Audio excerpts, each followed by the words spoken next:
Magandang araw po sa inyo, Sir Blair. Pati na rin po sa mga giliw ninyong tagapakinig at taga-suporta sa inyong mga YouTube channel na The Voice Addict at mga kwento ni Apong Isaac. Ang kwentong ibabahagi ko ay naganap taong 1991. Ulila na po ako sa mga magulang at si Lolo Gorban na lamang po ang kasama ko sa buhay. Tindero po siya ng kalamansi at habang bakasyon sa eskwela ay sumasama po ako sa kanya sa paglalako. Masaya po ako sa tuwing isinasama niya ako dahil kung saan-saan po kami nakakarating. May sarili din po kaming taniman ng kalamansi kaya hindi po mahirap para sa amin kung saan kami kukuha ng ititinda. Ngunit ang kalamansi pa lang yon ay may malaking gagampanan sa buhay namin. Kaya pala nitong magligtas ng buhay at pumatay ng mga aswang.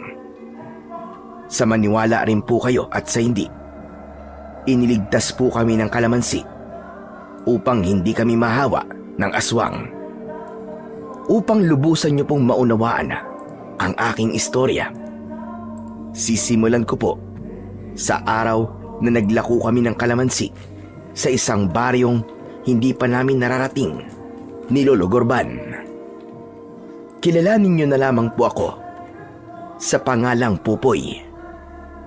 At ito ang aking kwento. Kalamansi! Kalamansi po ay yan, mga suki! Bagong pitas lang po sa puno. Fresh na fresh po ito. At masarap po to. Bagay na bagay po sa sausawan.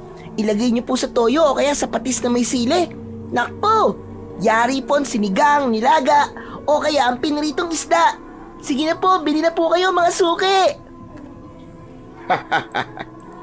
Apo, bakit naman sumasayaw-sayaw ka pa? Sapat na ang sigaw mo. Lolo, para hindi po sila tamarin, nalingunin po tayo. Kailangan makuha ko po ang atensyon nilang lahat. Ay nako, tama na nga iyan. Parang ako nahihiya sa ginagawa mo. Bakit naman po kayo mahihiya? Ang husay-husay ko nga po sumayaw, oh. Tingnan nyo, kaya ko po sumayaw ng 8-8. Oh. Ay nako, pambihira ka talaga, bata ka. Ako ang naghihina sa mga pinaggagawa mo eh. Kalma lang po kayo, Lo. Hayaan nyo po ang diskarte ko, Lo. Tignan nyo na po. Mukhang natutuwa po sila sa sayaw ko, oh. Tama ka, Apo. Mukhang natutuwa nga sila sa'yo. Kalamansi! Kalamansi po kayo dyan. Pwede rin po ito sa kilikili nyo may putok. Oy, sus Mariosep ka, bata ka. Baka mamaya yan eh. Walang bumili sa atin. Anong wala po? Ayan na, oh. Marami na nga po ang taong papalapit sa kariton natin, eh. 10 taong gulang pa lang ako noon. Pero alam ko na kung paano akitin ang mga mamimili na bumili sa amin ng kalamansi. Sayaw, nasasabayan ko pa ng kanta at talagang natutuwa sila sa akin. Masaya ako ng araw na yon dahil ginawan ako ng bagong tirador ni Lolo Gorban.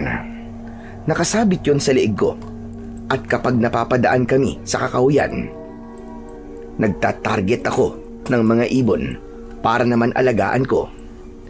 Maya-maya pa ay may lumapit sa amin na isang binata. Napakagwapo niya at talagang pinagtitinginan siya ng mga tao. Para kasi siyang artista at kinikilig din ang mga babae sa kanya. Nakadagdag ang kanyang karisma sa paninda namin. Dahil nang bumili ang lalaking yon, nag-agawan ang mga babae sa pagbili ng mga kalamansi sa amin. Oh, sandali, hinay-hinay lang. Hindi kayo mauubusan. Lolo Gorban, hindi naman po sila sa kalamansi natin nakatingin, eh. Sa mukha po ni Kuya. Sos, huwag ka na lang maingay. Sige na, maglagay ka na sa plastic habang mainit pa sa mata nila. Itong binatang ito. Tatang, Hindi po muna ako aalis sa tapat ng kariton nyo nang maubos na po ang paninda nyo. Nako, talagang halos pakyawin nila ang paninda ko dahil nariyan ka. Lolo naman, parang sinasabi niyo na pong walang epekto yung sayaw at kanta ko eh. Sos, nagtampo na magkagad ang apo ko. O hala, sige na. Maglagay ka na ng mga kalamansi sa plastic. Huwag ka na magtampo, bata. Ang totoo niyan, nasayaw mo sila na akit. Dumagdag na lang ako. Kuya Pogi, Popoy po ang pangalan ko. Siya naman po si Lolo Gorban. Nung panahon po niya, Pogi rin po ang lolo ko, baka akala nyo. Halata naman sa mukha niya. Kaya lang, parang hindi kayo magkamuka. Aba, magkamuka kami ng apo ko. Ay, siya nga pala. Ano ba ang pangalan mo? Darius po. Dyan lang po ako nakatira sa may bandang unahan. Teka, baka gusto niyo pong umupa sa bahay ko. Tamang-tama po yun para sa inyo. May bahay naman kami, kaya lang malayo rito. Pang-apat na barangay na ito sa pinaglakuan namin ng apo ko. Habang nag-uusap ang dalawa, nagngingit-ngit naman ang kalooban ko.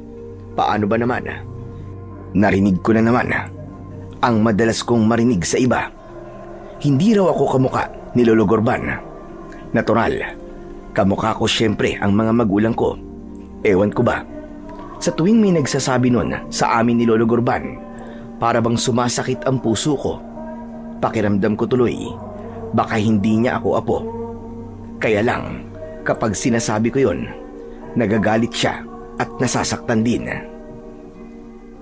Pag-isipan niyo po ang alok ko sa inyo, Tatang Gorban. Oo, sige. Salamat, Darius. Sige po, mauna na po ako sa inyo. Tsaka, malapit na po maubos sa mga kalamansi nyo. Makakauwi po kayo na maaga. Salamat sa tulong mo, Darius. Ngumiti lang si Kuya Darius at umalis ito kagad. Para bang nilimas din ang mga babaeng bumibili sa amin nang umalis ang binata. Inalimutan ko naman ang mga sinabi nito at ngumiti ako kay Lolo Gorban upang hindi niya mahalatang masama na naman ang loob ko. Kaya lang, hindi talaga ako makapaglihim sa kanya. Alam ko ang ngiting yan, apo. Kasi naman po eh. Tama na. Ang mahalaga, apo kita at mahal kita. Hindi mo kasalanan kung naging kamukha mo ang tatay mo. Dahil kung naging kamukha kita, balas mo. Bakit naman po? Dahil magkakaroon ka ng kamukha na mukhang tipaklong. Lolo naman eh. Pinapatawa lang kita. Parang kanina lang ang saya-saya mo. Tapos ngayon hindi na maipinta mukha mo. Kasi naman lolo eh. Nalulungkot po kasi ako kapag narinig kong hindi tayo magkamuka. Hindi ko po alam kung bakit nasasaktan ako. Tama na yan. Huwag na natin pag-usapan yon. Halina. Tulungan mo na lang akong itulak ang karito na ito. Masyado kasi mabigat dahil gawa sa tabla. At ang gulong ay lumang bisikleta pa. Ako na po magtutulak ng kariton, lolo. Tulog na tayo dahil payat ang mga braso mo. Baka matanggal pa ang mga yan. Paano di po ako papayat? Puro kalamansi lang kasi ang ulam ko. Nang itulak namin ang kariton, ay hindi sinasadyang napako ang paningin ko sa itak ni Lolo Gorban. Sa sahig ng kariton, kumislap kasi yun na para bang tinamaan ng liwanag mula sa sikat ng araw. Nang panahon namang yun, walang presensya ng araw dahil makulimlim ang kalangitan. Kaya't nagtataka talaga ako. Lolo Gorban, napansin ko po kasi na kumislap po ang itak nyo. Ano ka mo? Abay baka namamalik mata ka lang. Alam ko na merong itinatago sa akin si Lolo Gorban at hindi ko lang mawari kung ano. Ngunit sa tuwing kumikislap ang itak niya, pumapasok siya sa kakauyan at pinababantayan niya sa akin ang kariton. Asya nga pala, Popoy. Dito ka lang, ha? Bakit, Lo? Aalis na naman po ba kayo? Oo. Maghahanap lang ako ng mga damong pampataba sa mga kalamansi natin. Tsaka naiihi na rin ako. Kagaya ng dati, huwag kang susunod sa akin ha. Dito ka lang. Opo. Mabilis nitong kinuha ang kanyang itak. Meron itong kaluban at itinali niya yon sa kanyang bewang. Pagkatapos, dinampot din ito ang kanyang salakot at inilagay niya yon sa kanyang ulo. May pagkakataon na gusto ko siyang sundan dahil nagtataka ko sa mga ikinikilos niya. Hindi ko lang magawa dahil baka mawala ang kariton namin. Pagkatapos, kapag bumalik si Lolo Gorban, may sugat siya. Kapag nagtatanong naman ako, palagi niyang sinasabi na kumukuha lang daw siya ng mga damong ligaw upang gawing pataba sa tanim niyang kalamansi. Ngunit alam ko, nararamdaman ko kahit bata pa ako, alam kong may kakaiba noon. Sa tuwing umaalis si Lolo Gorban, palagi niyang itinataon na walang tao sa gilid ng kalsada.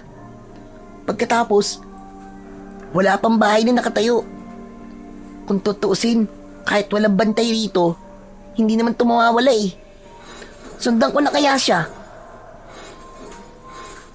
Sandali ako nag-isip at napasulyap sa gawi ng kakauyan na pinasukan ng lolo ko. Saka ako luminga sa paligid. Ngunit nakita ko ang isang babaeng hirap na hirap sa pagdadala ng kanyang basket. Balot ng tela ang kanyang muka at mata lang niya ang nakalabas. May suot din siyang salakot, baka sa mukha ng babae na pagod na ito sa mga dala niya. Hindi ko na siya papansinin, kaya lang pagtapat niya sa kariton ko, tumigil siya sa paglalakad. Kinabahan ako sa pagkakatitig niya sa akin, kaya inunahan ko na siyang magsalita.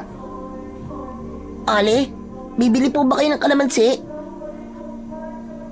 Ibinibenta mo pala ang mga yan.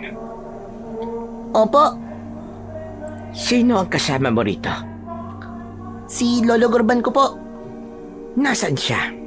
Umiihi lang po saglit. Pagsisinungaling ko dahil hindi ko alam kung ano ang isasagot ko. Maya-maya pa ay lumapit ito sa kariton ko at pinagmasdan niyang mabuti ang mga kalamansi. Parang bagong ani ang mga yan. Sige nga, ipaglagay mo nga ako ng kalamansi sa plastic. Tamang-tama yan sa lulutuin ko. Sige po. Naku, tamang-tama po talaga to sa mga sinigang tsaka sa mga pinirito. Bagong pitas lang po to eh. Mabuti naman kung ganon. Heto po. Magkano ba ito?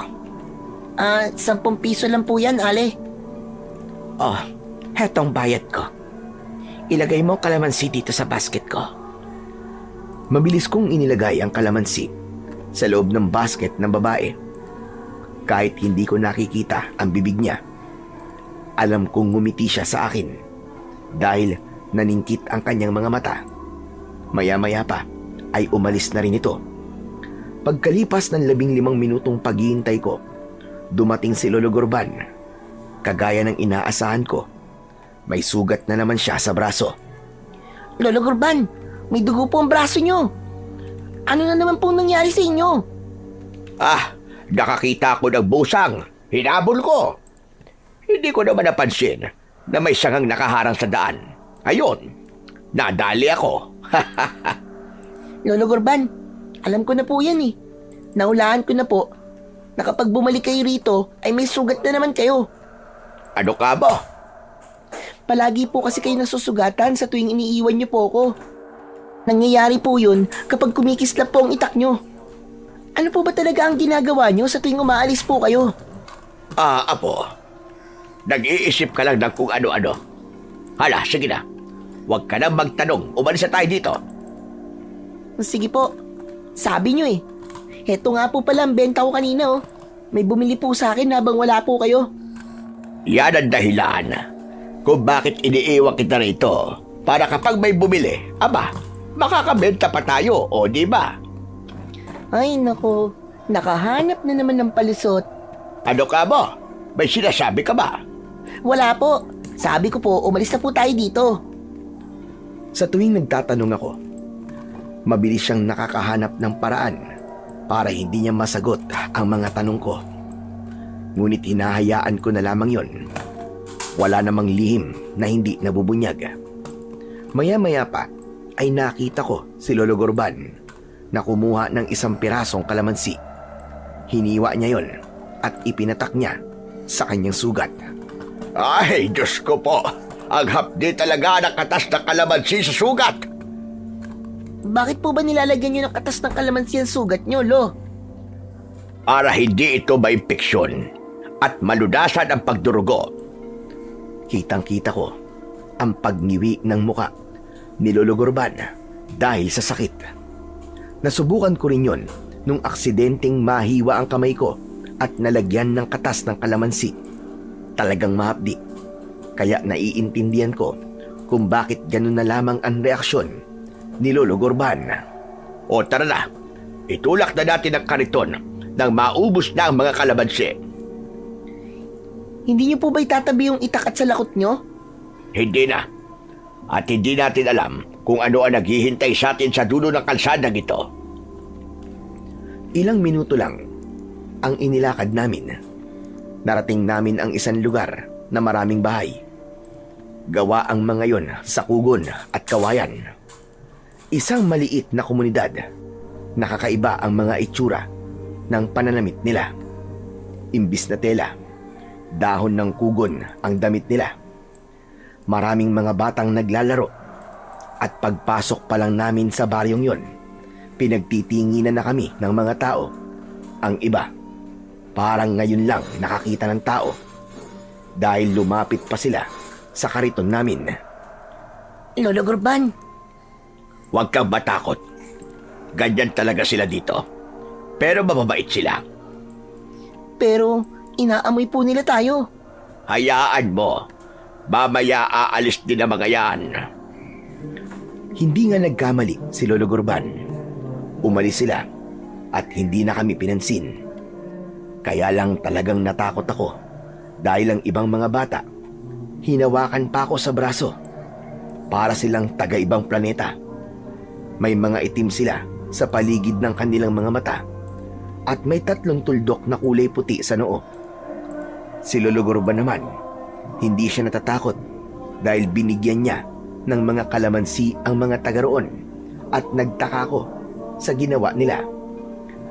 Lolo Gorban, tuwang-tuwa po sila sa kalamansing ibinigay nyo ah. Tapos, pinalitan po nila ng mga kamote. Dahil hindi uso sa kanila ang pera. Barter ang tawag nila sa ginagawa nila. Palit kalakal, ika nga. Isang tribo ito ng mga taong hindi lumaki sa sibilisadong lugar.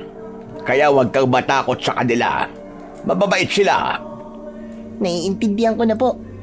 O hala, sige na. Lakasan mo pa ang tulak sa kariton at paahon ang dahan. Araw-araw naming ginagawa ang paglalako ng mga kalamansi. Kung saan-saan din kami nakakarating na baryo. Pero ang lugar na yon ang pinakakakaiba sa lahat. Iba ang takot na nararamdaman ko. Para bang ang bigat. Pero si Lolo Gorban, kalmado lang siya, ngunit mapagmatsyag sa paligid.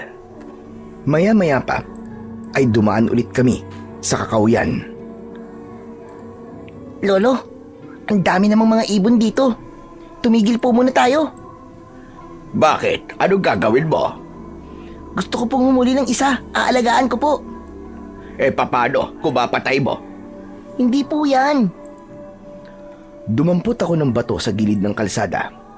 Ngunit pinigilan ako ni Lolo Gorban at sinabi niyang kalamansi na lang daw ang gamitin ko para hindi masaktan ng ibon na patatamaan ko. Ganun nga ang ginawa ko at nagtaka si Lolo Gorban sa husay kong tumarget ng ibon. Aba, tignan mo nga naman ah. Hindi ko alam na mahusay ka na palang gumamit ng tirador. 5 taon pa lang po ako nang matuto po ako nito, Lo. Pambihirang kakayahan. Hala, sige na. Kunin mo na ang ibon na tinamaan mo. Agad kong nilapitan ang ibon na tinamaan ko sa hita. Hindi siya nasugatan dahil kalamansi lang ang gamit ko. Pero sapat na yon para hindi na siya makalipad.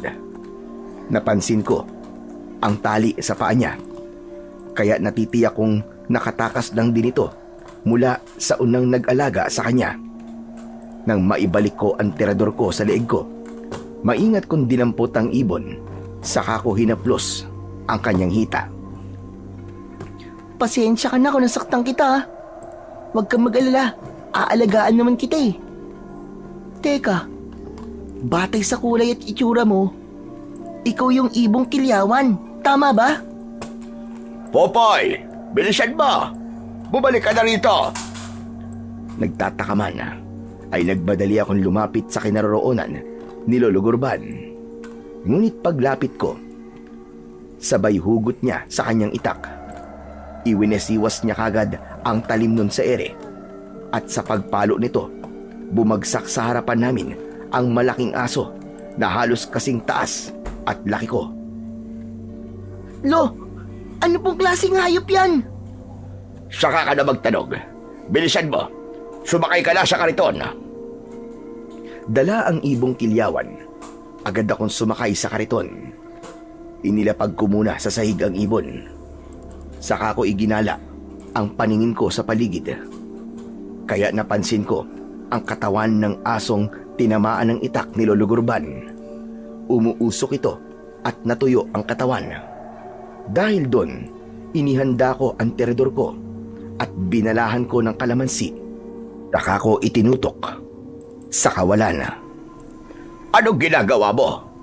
Nararamdaman ko po, Lo. Maraming kagaya niya ang nasa paligid natin. Hindi nga ako nagkamali. Dahil paglingon ko sa hulihan ng aming daan, kitang-kita ko ang malalaking mga aso na humahabol sa amin. Umaangil sila na tumutulo pa ang malapot nilang laway at tila ba nag-aagawan. Lolo Gurban, nariyan na po sila. Bilisan niyo po. Sige, kumapit ka mabuti. Halos lumipad ang kariton sa mabilis na pagtulak ni Lolo Gurban. Habang tumatakbo ito, panay naman ang pagpapakawala ko ng mga kalamansi gamit ang tirador ko. Tumatama naman ang iba, kaya lang mas lamang ang hindi dahil mabilis nilang naiiwasan ang bala ko. Nagtataka man ako sa mga nangyayari, ngunit ito na ang kasagutan sa lahat ng katanungan ko. Patamaan mo sila sa mata. Bilisan mo, Apo! Opo. Lahat ng mga asong lumundag papunta sa kariton namin ay pinatamaan ko ng kalamansi sa kanilang mata. Bumagsak sila sa lupa habang umaangil dahil sa labis na sakit. Pagkatapos, tumigil sa pagtulak ng kariton si Lolo Gurban at hinintay niya ang mga asong patuloy na humahabol sa amin. Sa pagtaas niya ng kanyang itak, napansin ko ang pagkislap ng talim nito. Sige, lumapit kayo mga damuho kayo! Lo, tumigil po sila sa paghabol sa atin at nakatayo lamang sila. Popoy, huwag kang titigil, patamaan mo sila sa kanilang mata. Huwag kang magkakamali dahil kung hindi, papatayin nila tayo.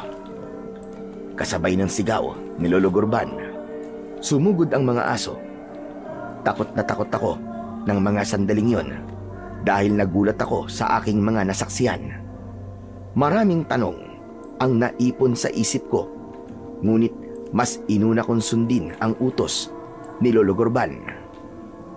Hinila ko ang goma ng tirador ko na may bala ng bunga ng kalamansi. Sa pagbitiw ko sa tali, tumama ang bala sa mata ng aso na lulundag sana patungo sa akin.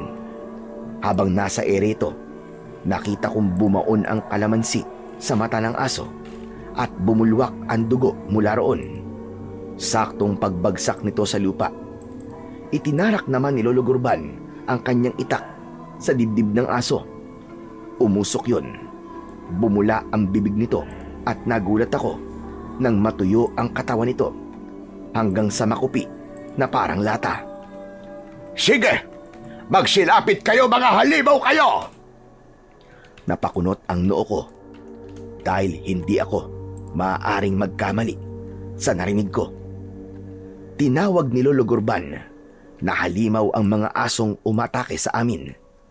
Maya-maya pa, biglang tumigil sa pagsugod ng mga aso. Ngunit nakatitig sila sa amin. Ikinakaskas nila ang unahan ng kanilang mga paa na parabang naghahamon ng laban.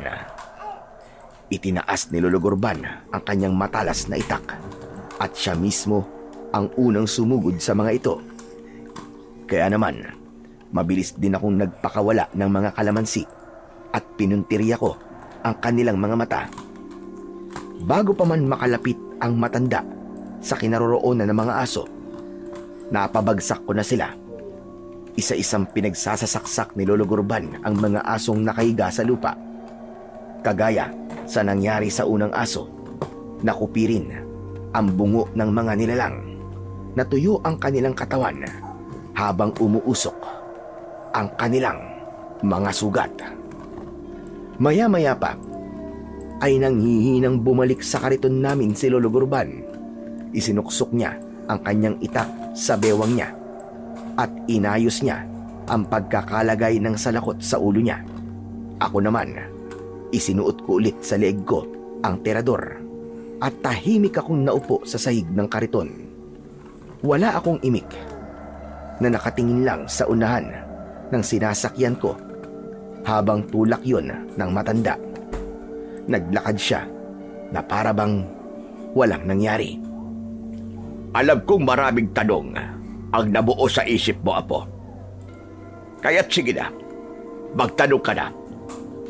Matagal na po ba kayong nakikipaglaban sa kanila, Lo? Oo, ito ang dahilan kung bakit umalis ako kanina at ang sugat ko sa braso. Kagagawa nito ng mga asong yon. Hindi po pagtitinda ng kalamansi ang dahilan kung bakit narito po tayo, tama po ba? Oo, Apo. Narito ako para magmatsyag sa mga aswang. Saka ko binabalikan kapag sumasapit ang gabi. Lo? Sino at ano po ba talaga kayo? Isa akong manunugis ng mga aswang na gunong. Nanggaling ako sa pamilyang antingero at mga albularyo. Kung ganun po, anong uri po ng aswang ang gunong? Sila ang mga nilalang na kinatatakutan ng albularyo at antingero. Dahil hindi sila tinatabla ng orasyon. Hindi rin sila naaapektuhan ng init ng araw. Nag-aanyo sila na malalaking aso na halos kasing lakas ng kalabaw. Higit sa lahat, mahilig silang mangyanggaw ng tao para gawing alipin. Ang mga nakalaban natin kanina, niyanggaw lang sila. Biktima lang sila ng mga aswang na gunong. May kagamutan pa po ba ang pagkayanggaw nila? Yun nga ang isa pang nakakalungkot, Apo. Hanggang ngayon, hindi ko pa rin alam kung ano ang makatatanggal sa hawa ng gunong sa katawan nila. Kaya ang nangyayari, ibis kumunti ang mga aswang, nadodoble pa ang pagdami nila. Delikado po palang kalabanin sila, Lo. Pero bakit niyo po ito ginagawa? Para sa sarili kong dahilan na hindi ko na pwedeng sabihin sa iyo, Apo. Hindi ko gustong mapahamak ka. Hindi ko lang talaga inaasahang aatake sila. Ang balak ko lang sana ay magmatsyag. Alam ko naman po yun, Lo eh. Kaya lang nagulat po ako dahil naglihim po kayo sa akin. Patawarin mo ko, Pupoy. Ngunit ngayong alam mo na at nakita mo na ang ginagawa ko, sana hindi ka magbago sa akin. Ngayong alam ko na po kung sino po talaga kayo. Natatakot po ako, Lo. Baka kung ano po mangyaring masama sa inyo.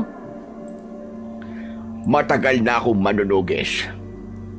Matagal na rin akong albularyong antingero. Ngunit isa lang ang sasabihin ko sa iyo. Nag-iingat ako sa lahat ng mga ginagawa ko. Lo, tutulong po ako. Tutulungan ko po kayo. Hindi ako makapapayag. Sapat na ang isang beses na inilagay ko sa kapahamakan ng buhay mo. Hindi rin po ako papayag na kayo lang po mag-isa ang humarap sa mga aswang na gunong. Nakita niyo naman po, Lo. may ibubuga rin ng sandata ko. Nagawa mo yon dahil hindi yon ang lakas nila. Hindi sila ang gunong na sinasabi ko. Dahil mga niyanggaw lang ang mga asong yon. Sana, huwag nang matigas ang ulo mo. Hindi na ako nagsalita at pinakiramdaman ko na lang ang takbo ng kariton sa mabatong kalsadang yon. Napako naman ang paningin ko sa ibong kilyawan na tahimik na nakatayo sa sahig nito. Maya-maya pa ay bigla akong nakaramdam ng gutom.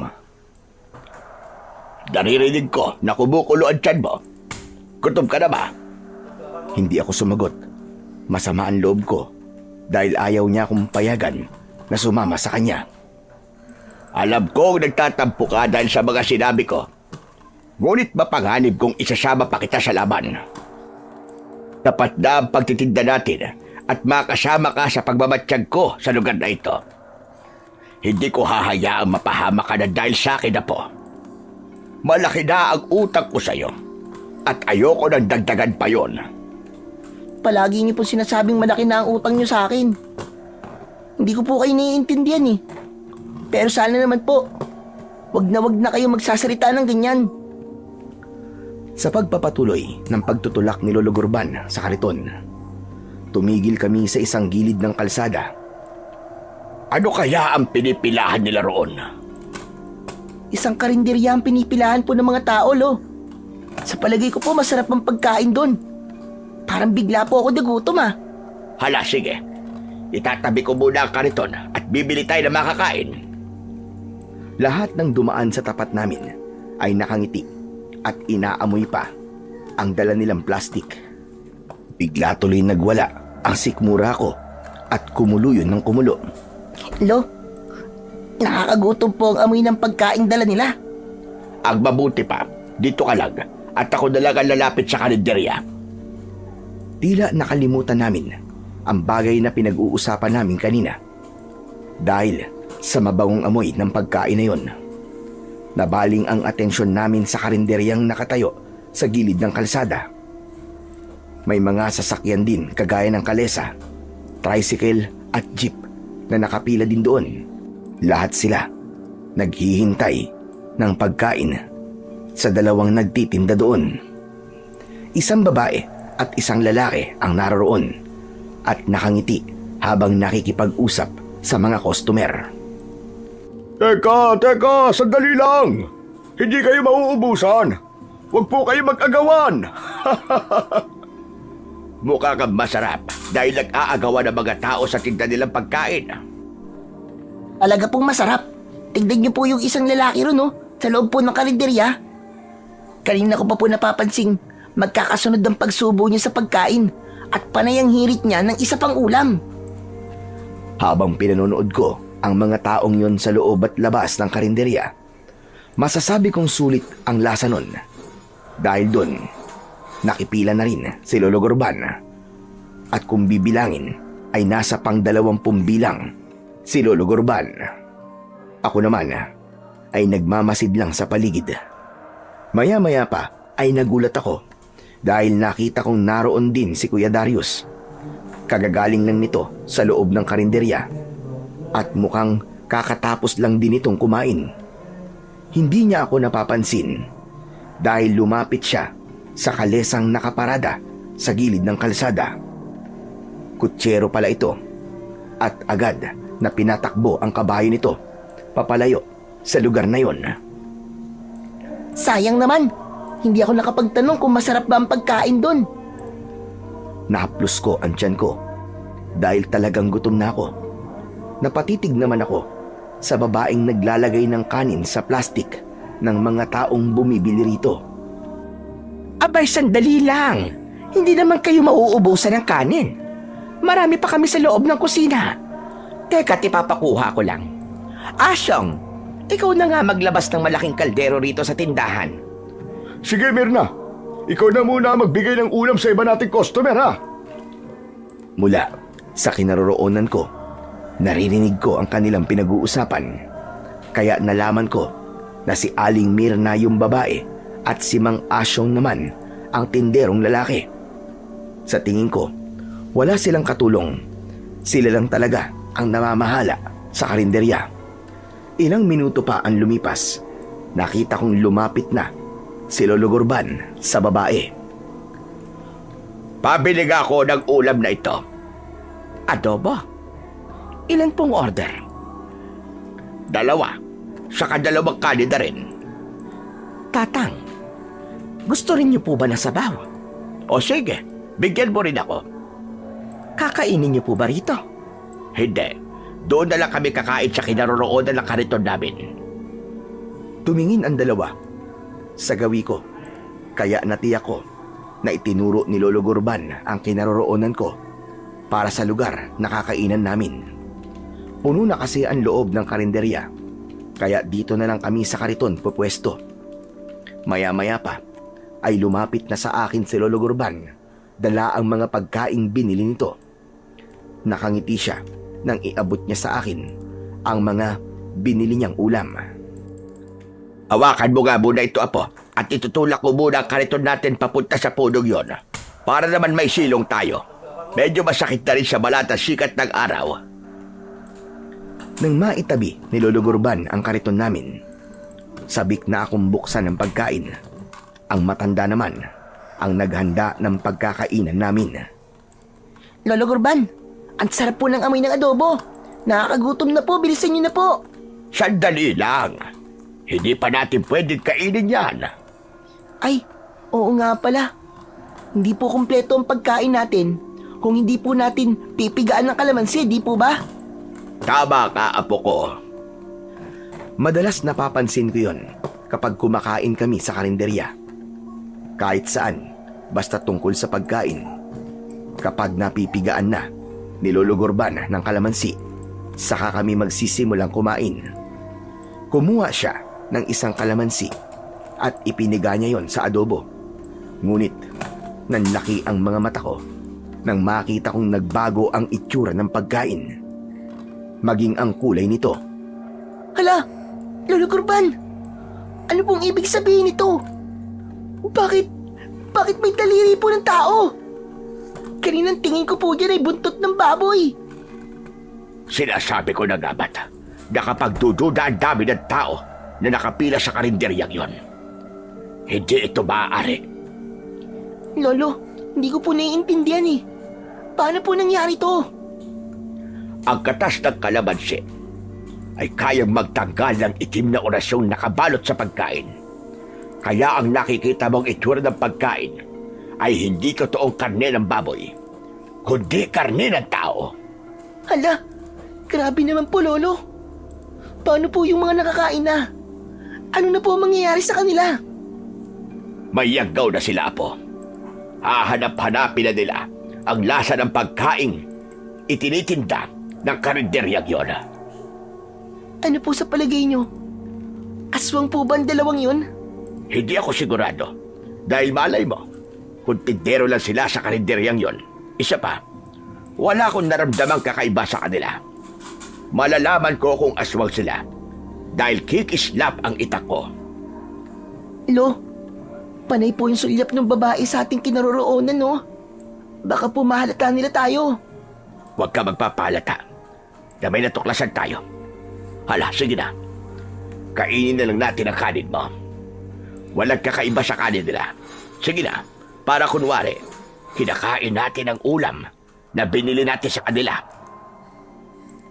Dahil mataas naman ang harang ng aming kariton, hindi mapapansin na kanin lang ang kinain namin ni Lolo Gurban. Ipinakita naming ganado kami sa pagkain. Nang matapos na kami, ay mabilis kaming umalis sa lugar na yon. Habang tinatahak namin ang daan, pabalik sa bahay namin, naalala ko naman si Kuya Darius. Lo, si Kuya Darius po. Nakita kong nakakain siya ng pagkain sa karinderyang yon.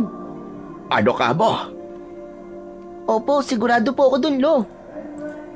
Balak ko na sanang umuwi. Pero nang mabanggit mo tungkol kay Darius, kinabahan ako. Hindi tayo maaaring bumalik sa bahay. Pero bakit po? Sigurado kong mayayanggaw siya. Pero paano naman po ang mga kalamansi natin, Lo? Konti na lang po to. At mas kailangan po natin na mas marami. Huwag mong alalahanin ang mga kalamansi. Kunwari lang naman ito, di ba? Kung tutulungan po natin si Kuya Darius, ibig sabihin, kasama niyo na po ako sa laban na to? Ito na nga ba't sinasabi ko eh. Hindi dapat kita isinama rito. Madadamay ka sa pakikipaglaban ko sa mga aswang. Ibig sabihin lang po nun, kapalaran na po ang gumawa ng paraan para makasama ko po kayo sa pakikipaglaban sa mga aswang. Si Kuya Darius po, kailangan po niya ng tulong natin. Hindi ko alam kung paano maipaliliwanag ang takot na gumuwit sa anyo ni Lolo Gurban nang sabihin ko na nakita ko si Kuya Darius sa karinderyang yon. Siguro ay likas lang talaga sa matanda ang maging mapag-alala. Maya-maya pa ay umikot kami ng direksyon pabalik sa karinderya. Lo, saan po tayo pupunta? Di ba? Nabanggit ni Darius, meron siyang bahay na pinauupahan. Opo, Doon tayo pupunta. sigurado po kayo? Oo, Apo. Nagagahulugan na ang baryong ito ang sunod kong babantayan. Malakas ang kutob kong naririto sa baryong ito ang mga aswang gunong upang mangyanggaw ng buong komunidad. Teka, sandali lang po, Lolo Gurban. Bababa lang po ako sa kariton. Umalis ako sa kariton at tumulong ako kay Lolo Gurban para magtulak nito. Nang madaanan namin ulit ang karinderya, ay marami pa ring mga tao ang nakapila doon. Diretso ang lakad namin at nagtanong-tanong kami sa mga tao kung saan namin matatagpuan ang bahay paupahan ni Kuya Darius. Hindi nagtagal ay may nagturo sa amin. Sa gitna raw yun ng palayan. Pagdating namin sa kinaroroonan ng palayan, napansin ko agad ang kalesang nakaparada doon. Lolo, kay Kuya Darius po ang kalesang yun. Kung ganon, narito na siya. Teka, Lo, sandali lang po. Pakakawalan ko po muna yung ibong kilyawan. Hala, sige, mabuti pa nga. Dahil hindi naman natin siya maaalagaan ng maayos. Itinabi muna ni Lolo Gurban ang kariton. Saka ko dinampot ang ibong kilyawan at inihagis yun sa ere. Lumipad naman siya at hindi ko na hinintay makita kung saan siya pumunta. Pagkatapos tumawid kami sa pilapil ng palayan, nakita namin ang dalawang bahay na gawa sa kawayan at dahon ng anahaw. Maganda ang estilo ng bahay at talagang payapang tignan ang lugar. Nang tuluyang kaming makalapit sa bahay, natigilan kami nang magsalubong ang paningin namin ni Kuya Darius. Buwat nito ang palakol at halatang katatapos lang magsibak ng kahoy. Wala siyang damit pang itaas, kaya kita ko ang malaki niyang katawan. Sa isip ko, kapag naging aswang si Kuya Darius, tiyak na mahihirapan kaming labanan siya. Maya-maya pa ay lumapit sa amin si Kuya Darius, kaya't napansin ko ang malaki niyang balat sa dibdib. O teka, kayo yung maglolong tindero ng kalamansi, di ba? Kami nga, Darius. Ano pong kailangan niyo sa akin? Tsaka, paano niyo po natunto ng kinaroroonan ng bahay ko? Nagtanong-tanong kami ng apo ko at dito kami itinuro. Balak sana naming umupa sa bahay mo kahit isang buwan lang. Teka, bakit naman po biglang nagbago ang isip niyo? Malakas kasi ang benta ng kalamansi sa lugar na to. Mas mapapadali kung dito kami titira para hindi nakakapagod na magpabalik-balik sa paglalakad. Sabi ko naman po sa inyo talaga maganda dito sa lugar namin. Saglit lang po at ipapasok ko muna sa loob ng bahay ang palakol ko. Pagkatapos, tuturo ko sa inyo yung bahay na tutuluyan nyo. Dako, salamat. Ay, sadali nga pala. Magkano ba ang bayad sa upa? Sapat na po ang 1,000. Isang bahay naman po yun Libre tubig tsaka kuryente. Medyo mahal kung tutuusin. Ngunit pumayag pa rin si Lolo Gurban. Talagang gusto niyang matulungan ang mga tao sa baryong yon. Maya-maya pa ay pumasok na si Kuya Darius sa loob ng bahay nito. Naiwan kami ni Lolo Gurban na lihim na pinag-aaralan ang paligid.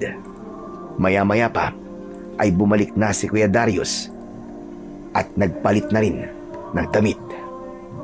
Halina po kayo, sumama na po kayo sa akin.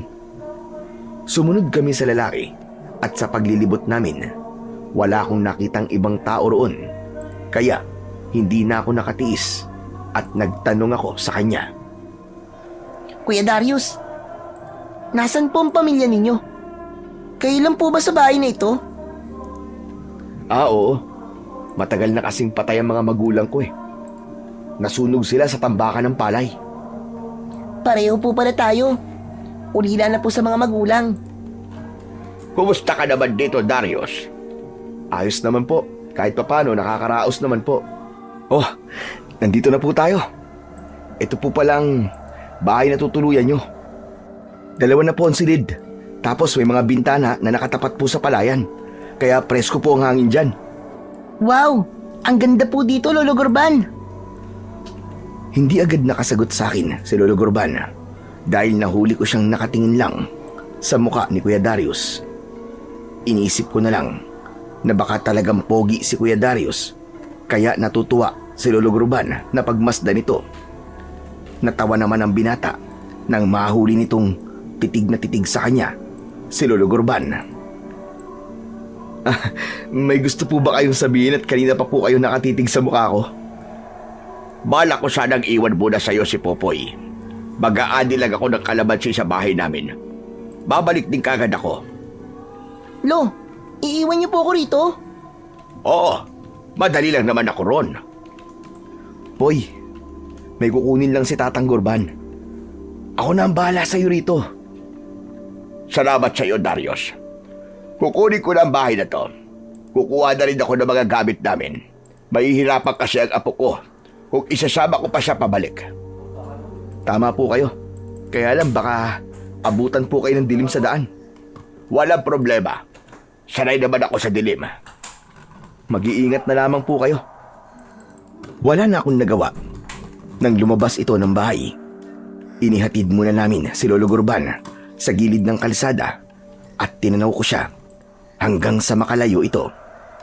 Hindi ko alam kung bakit nagtiwala siya sa lalaki para alagaan ako. Kung ako ang tatanungin, natatakot ako dahil alam kong anumang oras ay baka maging aswang si Kuya Darius at ako pa ang una niyang maging pagkain. Maya-maya pa ay nagsalita ito, sabay tapik sa balikat ko. Halika na, pumasok na tayo sa loob ng bahay niyo. Kuya, talaga po bang gabi nang darating si Lolo Gurban? Oo, dahil malayo yata ang bahay niyo eh. Pero huwag ka mag-alala, tahimik ang baryo namin at wala namang gagalaw sa lolo mo. Tara na, may gagawin pa kasi ako sa loob ng bahay eh. Inihatid ako ni Kuya Darius sa magiging bahay namin. Ilang oras din akong nanatili sa balkonahe pagkatapos akong iwan doon ni Kuya Darius. Diyos ko, bakit kaya wala pa si Lolo Gurban? Madilim na ang paligid ah. Natatakot na ako. Sising-sisi ako noon na pumayag akong iwan ni Lolo Gurban sa bahay ni Kuya Darius dahil alam ko na mararamdaman na nito ang hawa ng aswang sa katawan nito anumang sandali. Hindi nga ako nagkamali dahil nakita ko si Kuya Darius. Naglalakad siya at tumutulay sa pilapil ng palayan. Tila wala sa sarili na patungo sa kakauyan. Diyos ko, nasan ka na ba, Lolo Gurban? Anong gagawin ko? Kailangan kong sundan si Kuya Darius. Baka mapahamak siya. Ingat na ingat ako sa pagsunod sa kanya. Kaya nang tumigil siya sa paglalakad, nagtaka ako sa punong nadaanan ko. Maya-maya pa ay nakarinig kami ng huni ng baboy ramo mula sa unahan ng aming daan. Mabuti na lang at maliwanag ang buwan, kaya nakikita ko ang paligid. Lumingalinga sa paligid si Kuya Darius. Hinahanap niya ang pinagmumulan ng huni ng hayop. Kaya't mas pinagbutihan ko pa ang pagtatago sa likod ng puno para hindi niya ako makita. Sa pagsilip ko, nakita kong sinunggaban ni Kuya Darius ang baboy ramo at mabilis niyang kinagat ang leeg nito. Kitang-kita ko rin kung paano siyang nagtaka sa kanyang ginagawa.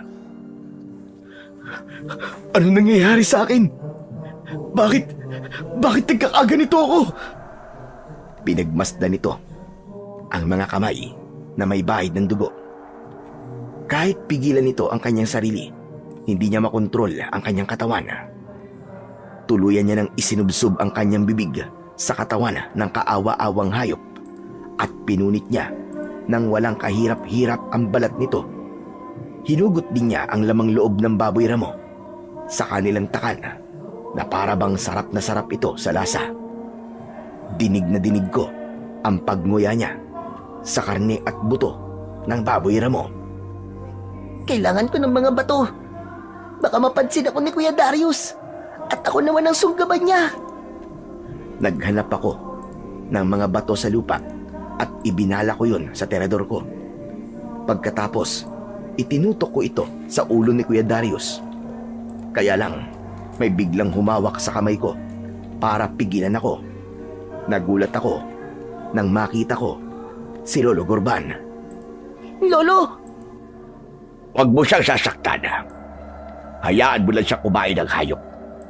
Kung karne lang ng hayop ang kinakain niya, ibig sabihin, hindi pa masyadong kumakalat ang yanggaw sa katawan niya. Lo, paano niyo po kami natuntun dito? Alam kong sa kakahuyan ng punta ng taong nayayanggaw para maghanap ng pagkain. At alam ko rin na makulit ka at pupunta ka rito para sundan si Darius. Anong gagawin po natin, Lolo? Kumakain na po siya ng hilaw na karne. Pantayan lang natin siya dahil natitiyak kong may makikita tayong aswang na gunong sa lugar na ito. Paano niyo po nasabi yun, Lolo Gurban? Pinanonood nila ang bagong yanggaw at hindi sila papayag na hayop lang ang kakainin ng bago nilang kasapi. Matagal nga kaming nanatili roon at naghintay sa mga susunod na mangyayari. Nang mabusog si Kuya Darius, tumayo siya at nagpalinga-linga sa paligid. Lo, tumayo po si Kuya Darius. Huwag ka maingay. May nararamdaman siya sa paligid, kaya siya tumigil. Hindi nga nagkamali si Lolo Gurban dahil mula sa madilim na bahagi ng kakahuyan ay lumitaw ang mga kakaibang nilalang. Mukha nga silang aso, ngunit mas higit na malaki kumpara sa ibang nilalang na nakalaban namin. Lolo, kakaiba po ang itsura nila. Higit na mabangis ang anyo nila kaysa sa unang mga asong nakita ko. Sila na po ba ang aswang nagunong? Oo, apo. Kaya humanda ka. Nasa pag-anib si Darius. Nakita nilang hayop lang ang kinain nito. Kaya papatayin nila si Darius. Para sa kanila, inutil ang taong niyanggaw nila na hayop lang ang gustong lapain. Lo, may dala po ba kayong mga kalamansi? Oo, ito mga kalamansi. Ibala mo sa tirador mo. Mag-iingat ka. Kailangan nating iligtas si Darius. Binunot ni Lolo Gurban ang kanyang matalas na itak mula sa kanyang bewang at naghintay ng tamang pagkakataon para umatake. Maya-maya pa, tumigil ang mga aswang na gunong sa paglalakad. Ilang metro ang layo nito sa kinaroroonan ni Kuya Darius. Lo, bakit po sila tumigil? Ano po kaya ang binabalak nila? Humahanap lang din sila ng tiyempo. Dahil ang taong nayayanggaw ng aswang ay meron ding kakaibang lakas. Nag-aalala po ako para kay Kuya Darius, Lo. Baka hindi po natin siya mailigtas. Bakit naman?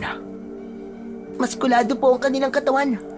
Mapula po ang kanilang mga mata at matutulis po ang kanilang mga pangil. Kakayanin po ba talaga sila ng kalamansi ko, Lo? Magtiwala ka lang, apo. Hindi naman kita pababayaan. Ang mahalaga, mailigtas natin si Darius. At saka baka nakakalimutan mo, isa kong antingerong albularyo at isa ring manunugis ng aswang. Lumabas kami ni Lolo Gurban sa pinagtataguan namin At nagulat si Darius nang makita kami. Tatang Gurban, ano pong ginagawa niyo rito? Tsaka bakit sinama niyo po rito si Popoy? Delikado po. Sinundan ka niya, kaya siya narito. Hindi ka ba nagtataka sa mga nangyayari sa iyo? Nagtataka po. Pero ilang araw na po akong ganito eh. Hindi ko nga po alam ang nangyayari sa akin. Pero hindi ko naman po makontrol ang sarili ko. Saka ako na lamang ipapaliwanag sa iyo tungkol dyan. Kailangan mo na natin labanan ng mga aswang na gunong para hindi makarating sa pinuno nila na hayop lang ang kinakain mo. Hindi na nga nagtanong pa si Kuya Darius. Hindi naman nagbago ang anyo nito. Pero humaba ang kanyang mga kuko. Sapat na yon para makalaban sa mga aswang gunong. Popoy, handa ka na ba, Apo? Opo. Pero bakit hindi pa po sila umaatake? Dahil pinakikiramdaman nila tayo. Inaalam nila kung ano ang gamit nating sandata. Pero hindi ko nahihintayin na makahanap pa sila ng pagkakataon para maunahan tayo, Popoy. Humanda ka. Susugod tayo. Nang mapansin ng mga aswang gunong ang pagsugod namin, sinalubong nila kami sa gitna. Nakipagpambuno kami at iniwasan ang bawat pag-atake nila. Ang isang aswang gunong na atake sana sa akin ay tinutukan ko agad ng tirador.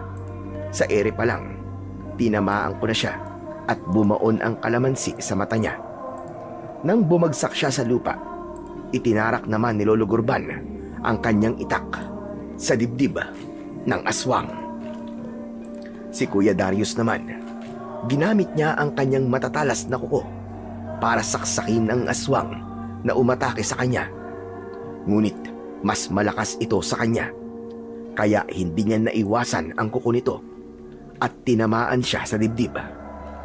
Ako naman, bawat aswang na papalapit sa kinaroroonan ko ay agad kong tinatarget sa mata. Kapag bumagsak ang mga ito sa lupa, ay saka naman sasaksakin ni Lolo Gurban gamit ang kanyang itak.